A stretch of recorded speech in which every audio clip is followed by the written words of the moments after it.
Арт кредит банк бус санхүүгийн байгууллагын гүйцэтгэх захирал Сүхбаатар. Сайн байна уу та? Студид тавтай морил бидний урилгыг хүлээн авсанд их баярлалаа.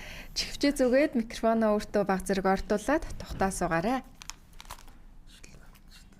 За би таныг танилцуулсан арт кредит банк бус санхүүгийн байгууллагын гүйцэтгэх захирал Сүхбаатар. Та илүү дэлгэрэнгүй өөрийгөө танилцуулж болно. Аян салбарт хэдэн оноос эхэлж ажилласан, яагаад орох болсон бас илүү дэлгэрүүлээ танилцуулж байна. За баярлалаа. Та бүхэнд энэ өглөөний сайхан мэндийг хүргэе. За намайг Сүхбаатар гэдэг 2005 оноос хойш банк санхүүгийн салбарт ажиллаж байгаа. Маш товчхон хас банк, арт санхүүгийн нэгдэл гэдэг хоёр айлд ажилладаг. За ажиллаж байсан. За 2005 оноос 2017 хүртэл бол хас банкнд эдийн засгийн салбарын захирлаар ажиллаж байсан. За 2017 оноос хойш бол арт кредит банкын санхүүгийн байгууллагт за эдийн засгийн менежер, за бизнес эрхлсэн дэд захирал, тэг гүйцэтгэх захирлаар ажиллаж байгаа. За тэгэхээр арт кредит маань Монгол улсад ер нь үйл ажиллагаагаа явуулаад хэр удаан хугацаа өнгөрүүлж байгаа юм болоо. Одоо ер нь ямар голлох үйл ажиллагаануудыг хэрэглэгчдэд бас өгж байгаа талаар мэдээлэл өгөөч.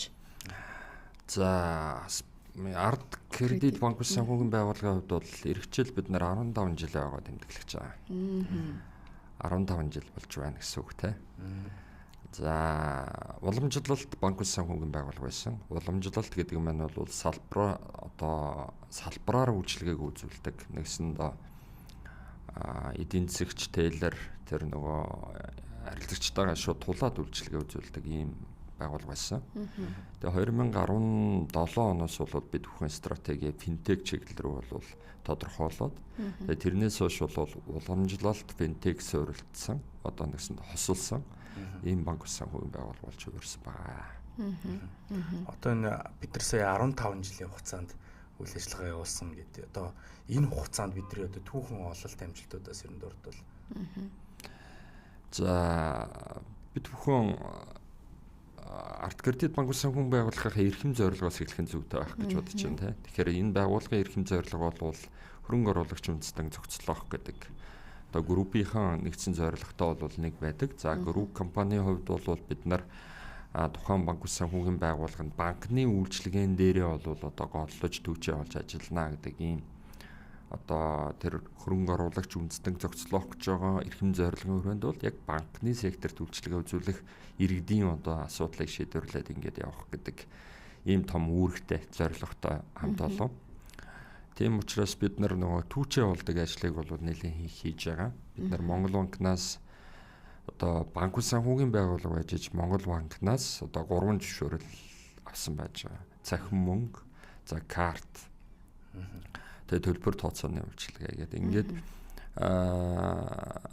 нөө санхүүгийн зохицуулах хороондоо харьяалагдаж зохицуулалттай ажиллах байгуулагч нь халиад бүр Монгол банкнаас зөвшөөрөл авах гэдэг бол банкны үйлчилгээг бас тодорхой хэмжээнд үзүүлэх тийм боломжийг бол бүрдүүлсэн байна гэсэн үг. За дараа нь бол зохицуулагч байгуул санхүүгийн зохицуулах хорооноос бол бид нар 6 зөвшөөрлөө өрөөнд. За өмнөх одоо нэгтгэл хийгээгүй байхад бол бид нар 9 зөвшөөрлөө өрөөнд үйл ажиллагаа явуулдаг байсан бол 6 зөвшөөрлөө өрөөнд. Тэгэхээр бидний өөрийн иргэдэд одоо харилцагч нартаа үйлчилгээ үзүүлэхэд хамгийн их одоо зохицуулалтаа байгуулаас авах зөвшөөрлөг бол хамгийн их одоо авсан хамгийн одоо жишээ нь тэр иргэдэд үйлчлэх дата нөхцөлийг бүрдүүлж чадсан ийм хамт олон гэж болж байна. Тэгэхээр бид нар энэ том зорилгын төлөө бол нэлээд олон түүчээ ажлуудыг бол хийсэн. Төрөнд дурдсан 2017 оноос хойш одоо одоогийн бид нар банк санхүүгийн байгууллагын их найдаар хэмжигдэх хөрөнгийн зах зээл дээр ажиллаж байгаа одоо байгууллагын бол урд нь бол манлайлал болоод түүчээ болоод за мэдээж амжилт ололтыг нь амссан за алдаа эндэгдэл эрсдлийг нь бас үүрсэн ийм байгууллага хамт олон байна. Ер нь банк бус санхүүгийн байгууллага гэхээр монголчуудын одоо толгойд нэг ийм хэвшмэл ойлголт орж ирээд байдаг. Тэгэхээр арт кредит банк бус санхүүгийн байгууллагын арт ер нь арын ажил хэрхэн яаж өрнөдөг вэ? Ер нь ямар үйлчлэгийг зонхлон хэрэглэгчдэд өгч байна, өгөхөөр зорж байгаа вэ? Бусдаас илүү ялгарч байгаа. Ер нь бол энэ банк санхүүгийн тогтолцоо үүсч өгчөөд 30 гаруй жил өнгөрсөн байна тийм. За алдаа оноог бол бид нар бүгдөө хамгийн их сайн одоо тархиндаа хүлээгээд авсан байгаа. Банкуудын дан буурал, хадгалан зээлийн оршууны дан буурал бүх зүйлийг бол бид нар ингээд тархиндаа хүлээгээд авсан. Нөгөө талдаа даваа талуудыг нь бол нэг тийм нэрлээд байдаг үү тийм. Гэтэл энэ зах зээл дээр байгаа хэрэглэгч буюу иргэдэд бид нар санхүүгийн үйлчилгээг үзүүлэх гэж байгаа бол нэг тийм босготоо л явж байгаа штэ. Арилжааны банкуд нь одоо жишээ нь танд боломжтой гэдэг ч юм уу нэг юм босго тавьсан явж байгаа. Тэгээ боломжгүй хүмүүс нь хайчих юм бэ гэхээр зохицуултгүй юу хараа хяналтгүй тэр зах зээл дээр авчна. Тэгэхээр нөгөө хувь хүмүүсийн хоорондын харилцаан дээр эрсдлүүд аягүй их гарна. Ялангуяа нөгөө найзтай мөнгөө зээлүүл найзаараа одоо баг найзгуулсандаа тооцоороо гэдэг үг чинь бол үнэн байхгүй юу. Тэгэхээр энэний зохицуултыг бол бид бүхэн хийж ирсэн. Тэгэхээр нөгөө банк санхүүгийн байгууллага одоо би нугаад явах удаа айгүй хатуугаар хэлэхэд бол хүлэгч нар гэж хүмүүс хэлдэг. Тэгэхээр яагаад тэгж нэр хэлэх болов гэвэл ардталт нь бас том асуудлууд байгаа шүү дээ. За энэ банк болон банк санхүүгийн байгууллагуудын хооронд ер нь ямар зохицуулт хийдэг вэ гэхээр та бүхний нэгээс нь мөнгө аваад одоо зах зээлийн аншаар нь мөнгө аваад нөгөө талд нь өөрийнхөө үйл ажиллагаа хүний нөөц эрсдэл түрээс одоо юу гэдгийг тэр зардлуудыг шингээж ягаад нөгөө талд нь зээлийн үйлчлэгээ үзүүлж байгаа. Тэгэхээр тэр хоёрын хооронд л зохицуулт хийж байгаа байгууллага шүү дээ. Тэгэхээр банкнд аваачиж өгж байгаа өртгөх нь бага байвал банк усад өртгөх нь илүү л байгаа шүү дээ. Нэмэгдэж ирж байгаа. Одоо бол зах зээл дээр бол 20-21% хүүтэй жишээ нь банк санхүүгийн байгууллагуудад одоо бонд итгэлцэл гэдэг энэ үйлчилгээнүүдэд мөнгөө байршуулж байгаа. Гэтэл нөгөө талд нь 18%-аар зээл гараад иж болохгүй шүү дээ. Тэгээ нөгөө хүмүүс ч мэдээж нөгөө хүмүүсээ залинжуулна. За финтек гэдээ ороод ирээд бид нар бол зардлыг бууруулж байгаа хэлбэрүүд байгаа. Үйл ажиллагаа, салбар нэгжийн түрээс гэдэг ийм зүйлүүдийг багасгаж байгаа учраас зардлыг багасгаж байгаа. Тэгэхээр бид нар ер нь бол ардталт ажиллаж байгаа хүмүүс бол яг энэ дээр л ажилладаг. Ямар зардлыг нь буулгаад нөгөө харилцагч нартаа хамгийн сайн үйлчилгээг урт хугацаанд хүргэх вэ. Нэг удаагийн үйлчилгээ аваад гарч байгаа харилцагч нарыг бол бид нар илүү дахиад олон удаагийн одоо үйлчилгээ авах тэр боломжийг нээхийн төлөө бол чармааж ажилладаг. Тэгэхээр бид нар бол нөгөө зардал мөнгө үйл ажиллагааны түрээс гээд өөрсдөө контролдож болох тэр зардлыг багасгаж эргээд нөгөө нэг зээлийн үйлчилгээнд дээрээ өртгөө багасгах нөхцлөө сайжруулах энэ ажлуудыг бол сайн хийх гэдэл зорддог доо. Одоо сүүлийн жилүүдэд арт кредитийн одоо голлох те өсөлт хөдөлгөгч хүч нь одоо юу байсан бэ те одоо сүүлийн жилүүдэд. За дуртад бол олон юм байгаа. Бид нар та хүн бас мэдэх бах супер апп гэдэг одоо арт супер апп гэдэг энэ том одоо экосистемийг бүрдүүлж болж чадсан. Альва нэг банк санхүүгийн байгууллагын апп руу яваад орох юм бол та төлбөр тооцоо хадгаламж зээлийн үйлчилгээгээл авч чадна шүү дээ. Манайх руу орох юм бол даатгал за тэр тэтгэврийн сан хөрөнгө оруулалт за магадгүй зарим тохиолдолд бол өөр дэд меню рүү ороод бусад үйлчилгээг авчих тийм боломжууд бол байгаа. Бид бол бусад банк санхүүгийн байгууллагын түүчээ болохын тулд юу эрхэмлэх ёстой байггүй л хин нэгэн өөр одоо жишээ нь хамаарал бүхий этгээдэд эрсдлийг аваач өгөхгүй төлөөл ажилласан. Тэр нь юу гэхээр бид нар дийлэнх олонхын төлбөр тооцоогоо банкаар дамжуулаад үзүүлдэг банксууд ихэнх нь байдаг. Манай хувьд бол тэр нөгөө яриад байсан Монгол банкнаас төлбөрийн оролцогчийн зөвшөөрөл авч агаад өөрсдөө төлбөр тооцоогоо хийдэг энэ ажлыг бол эхлүүлсэн. Тэгэхээр яг банктай адилхан үйл ажиллагааны та явж гин гэсэн. Банкны хувьд арай хязгаарлагдмал арай одоо жишээ нь лимитэд хүрээнд тэр банкны үйлчилгээг л бид нар хүргэж байгаа. Тэгээд энэний чинь цаана бас олон стандартууд байгаа. Одоо мэдээж харилцагч гэдээ оруулаад ирсэн хүмүүсийн ардлыг бид нар хамгаалах үүрэгтэй. Тэр хүмүүсийн одоо хөрөнгө, тэр хүмүүсийн өөрсдийн бидэнд итгэсэн итгэл бол бидний цаана одоо авч явж байгаа стандартууд маань одоо яг нэг шуунд байж чадчихна. Нөгөө скватрыг байхгүй, эсвэл багийн 1-2 хүн байхгүй үйл ажиллагааны жигд явж чадчихна гэдгийг стандартаар бид нар одоо чигдрүүлэхийн төлөө бол ажилладаг.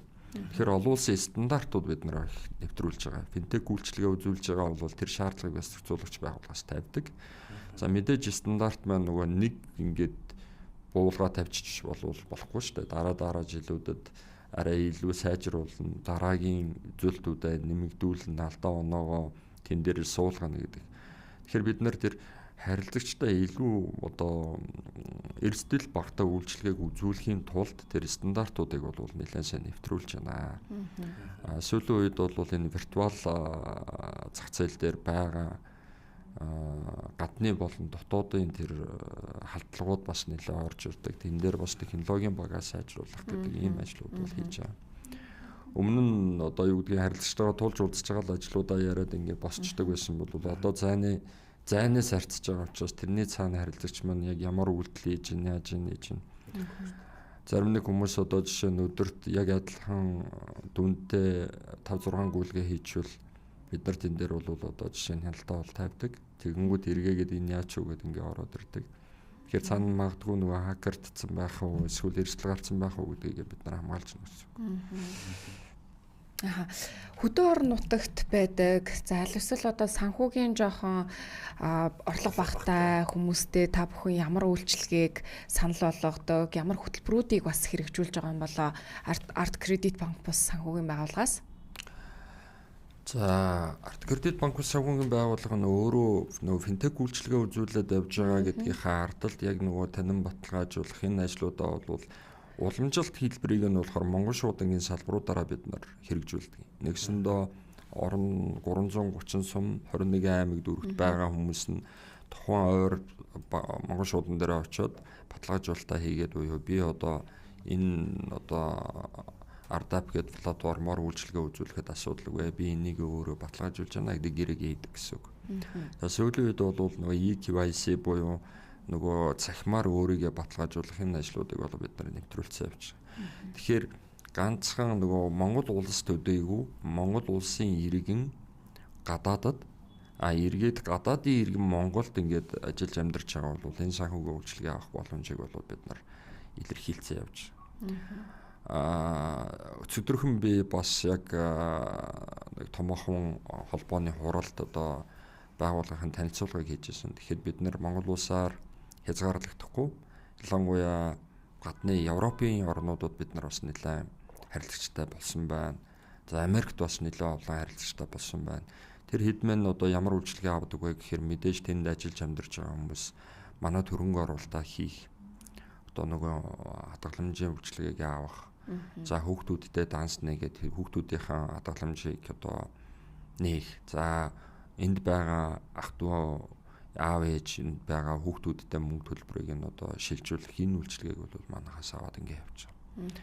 Тэгэхээр бид нэр одоо салбаргүй үгээр яаж одоо энэ харилцагч нартай хурж болох вэ гэдэг стратегийг бол нэгэн твшүүлээд ажилласан. За тэн дээрээ байгаа нөгөө олд амжилтуудаа илүү сайжруулад ингээд явж байгаа л.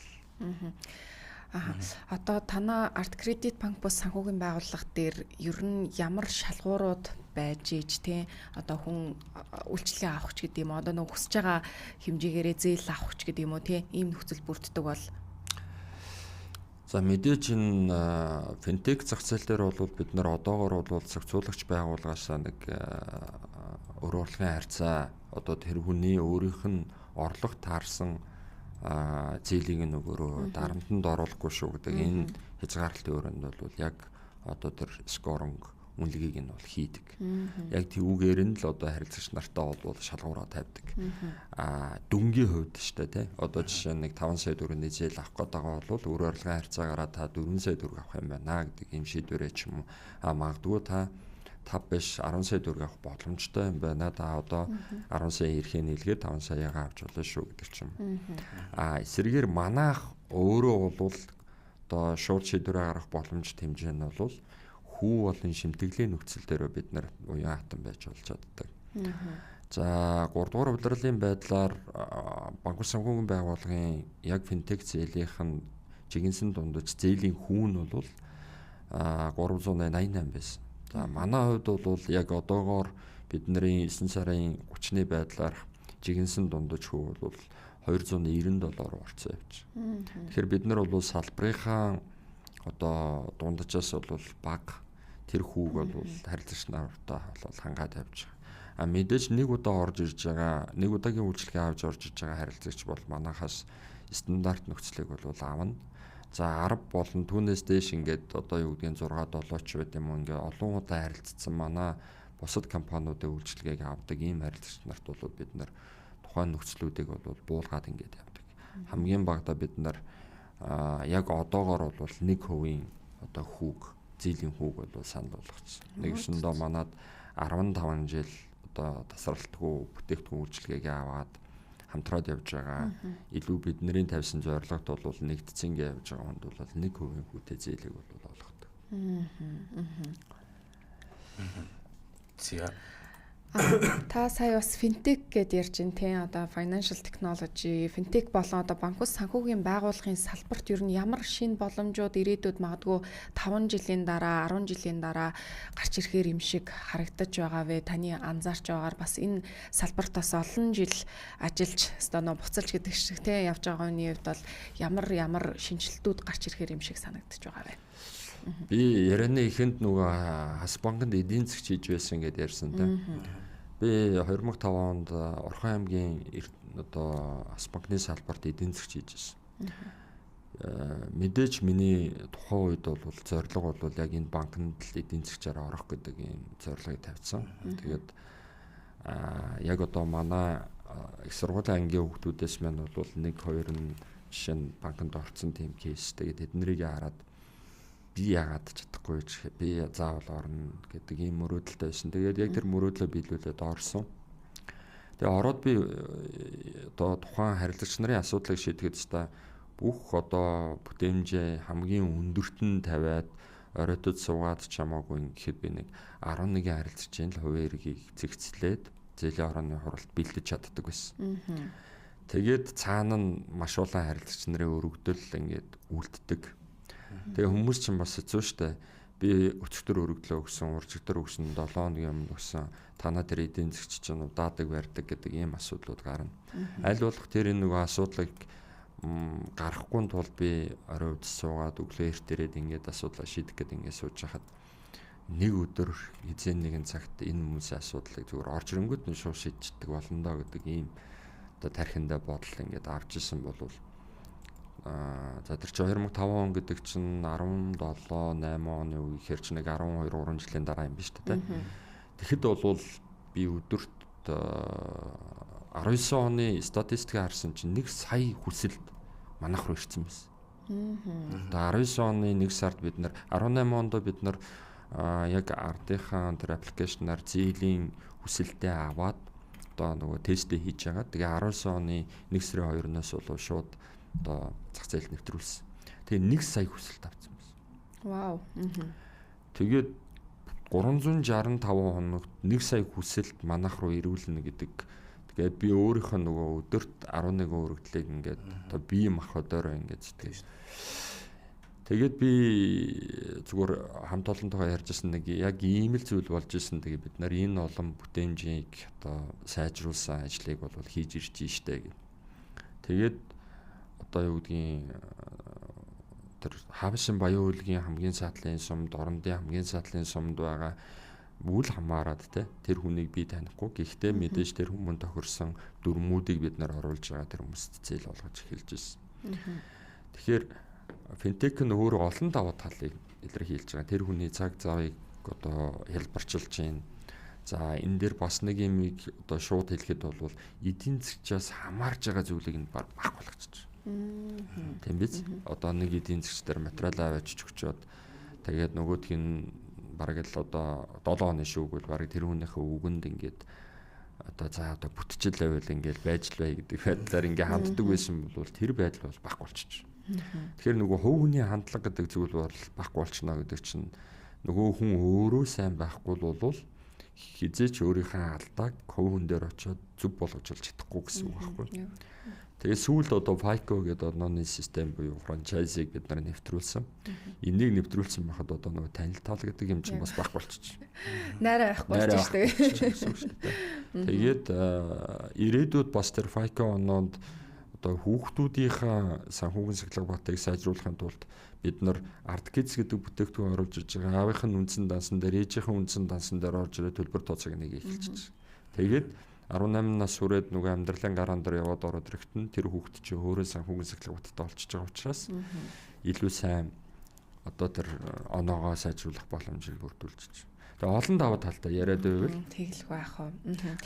Маш бас хэрэгцээтэй бас мэдээллүүдийг өгч байна. Гүйцэтгэх захирал Сүхбаатар маань. Тэгээд бидний ерөнхийдөө нөө ярилцах цаг энэ хүрээд өндөрлөх гэж байна. Тэгэхээр өнөөдөр бит хоёрын асуугаагүй таны бас студид орж ирээд хэлмээр байсан санал үнцэг юу байгаа бол. За таартай баярлалаа.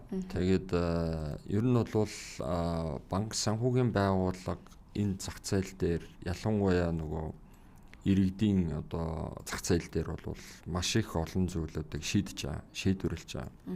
Тэгэхээр би энэ салбарын нэр хүнд гэдэг тал дээр бас үгээ хэлье гэж бодож байгаа. Тэгэхээр бид нар 580 гаруй болсон байна. Банк санхүүгийн байгууллага доторчин ганцхан зээлийн үйлчилгээ эрхэлдэг, дангаараа итгэлцэл буюу тэр нөгөө их усүр татах үйлчилгээ эрхэлдэг. За төлбөр тооцоо буюу валютын арилжаа, мөнгөн гуйлгын үйлчилгээ эрхэлдэг гэдэг дотроо маш олон салбарууд байгаа. Зөвхөн одоо факторинг буюу нөгөө өр төлбөрийн одоо эрсдлийг шийддэг энэ байгууллагын зөвшөөрөлтэй банк ус байгаа. Тэгэхээр банк ус санхүүгийн байгууллага дотроо маш олон одоо төрлийн үйлчилгээ эрхэлдэг банк усуд бол байдаг шүү. Тэгэхээр иргэд маань илүү сайн мэдээлэлтэй болоорой. Энэ салбарт бас банкны салбарт олон жил ажиллаж исэн туршлагатай экспертүүд ажиллаж байгаа. Мэдээж финтек гэдэг үйлчилгээг нэвтрүүлээд нөгөө эн чинь сувган шүү дээ тий. Одоо салбар банк гэдэг ингээд барилга байгууламж дээр ордог байсан нэг нь аппликейшн л болгоцсон гэсэн үг шүү дээ. Тэгэхээр энэний цаана ганцхан банк санхүүгийн байгууллагт ажиллаж исэн санхүүгийн хүмүүс биш, технологийн лидерүүд орж ирж байна. Сүүлд одоо энэ шинжлэх ухааны талаас одоо манай математикийн том лидерүүд бас орж иж байна. Манай багт ч гэсэн одоо манай Алтуулзээгээд бас математикийн шинжлэх ухаанд бас тесрэлт хийж байгаа залуучууд энийг ороод ирсэн. Ингээд маш олон салбараас орж ирээд энэ байгууллагыг одоо бий болгоод тэгээд тэр иргэдийн одоо үйлчилгээ санхүүгийн үйлчилгээг илүү төхөн болгох гэдэг ингээд ажиллаж байгаа. Ганцхан тэр уламжлалт одоо зээлийн үйлчилгээ нөгөө өндөр хүүтэй байна гэдгийнхэн цаана ийм одоо сайн баг хамт олон бүртээд энэ олон банк санхүүгийн байгууллагуудад чинь бий болгоод ажиллаж байгаа шүү. Ирээдүйд бид нар илүү нөгөө финтекийн суурийг сайжруулах юм бол нөгөө зардал маань багасах учраас өртөг буураад явна шүү. Манай хувьд бол түүчээ хийгээ явж байгаа учраас энэ ажлуудыг бол хийгээд эхэлсэн. Тэгээд сегментийн бодлого буюу харилцагчаа дотор нь сегментлж байгаа. Илүү сайн үйлчилгээг аваад удаан олон жил ингээд бид нартай хамт явж байгаа бол бидний хамгийн бага өртөгтөө одоо тэр нөхцлүүдийг аваад үйлчилгээ авдаг энэ боломжийг бүрдүүлсэн учраас орж ирээд гараад явдаг энэ урсгалыг бол хаацсан байгаа. Мэдээж үүний цаанд бас бидний нөгөө байгууллагын дүрмдээ оруулсан байгаа урамшууллын оноо бол харткойно бид нар бүтээгдэхүүнүүдээр бүгдэнд нь нуяад өгсөн байж байгаа. За сүүлд одоо өнгөрсөн 7 хоногт бид нар Сингапурт яг төлбөр тооцооны ирээдүг бас нэлээд сайн ярилцаа судлаад ирлээ. Ганцхан валют төгрөгөөр төлбөр тооцоо явуулж исэн бол одоо stable coin буюу виртуал тэр крипто зах зээл рүү бол бид нар хангалттай орох тийм боломжууд байна. Тэгэхээр иргэд маань банк ус санхүүгийн байгууллага ганцхан тэр нуучны дүгнэлтээр харах биш, ирээдүйд айгүй том боломжийг та бүхний одоо гар дээр хүргэж очиж байгаа шүү гэдэг дээр нь хараад энэ байгууллагыг бас нэг зөвөр ойлгоорой гэдгийг бас хэлхийг хүсэж байна. Тэгэлгүй яах вэ? Тэгээд салбарын хөгжлийг бас түүчээлэгч энэ салбартаа бас түүчээгээд явж байгаа Арт Кредит банк бус санхүүгийн байгууллагын гүйцэтгэх захирал Сүхбаатар байлаа. Танд өнөөдөр хэрэгтэй мэдээллүүдийг өгсөнд их баярлалаа. Тэгээд олон хүмүүсийн бас санхүүгийн асуудлыг шийдэж үйлчлэгээ үзүүлж байгаа та бүхэндээ ажлын амжилт хүсье. Баярлалаа. Та бүхэнд бас ажлын амжилт хүсье. За баярлалаа. Хурлаа зэрэг авахулчаа.